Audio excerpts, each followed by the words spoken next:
আজকেও দেখেছি ইউনিভার্সিটিতে একটা ছেলেকে সন্দেহ করে এক দফা মারছে, মারার পরে ভাত খাওয়াইছে, ভাত খাওয়ায় আবার মারছে, মারতে মারতে তার মাইরে ফেলছে।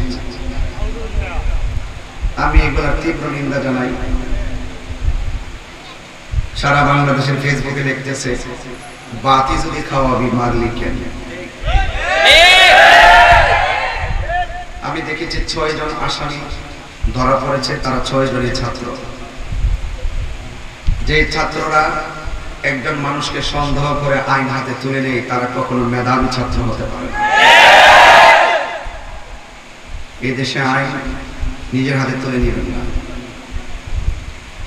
যতটুকু শুনেছি এই ছেলেটা একটু মানসিকভাবে ডিপ্রেশনে ছিল, ব্রেইন আউটের মতো ছিল।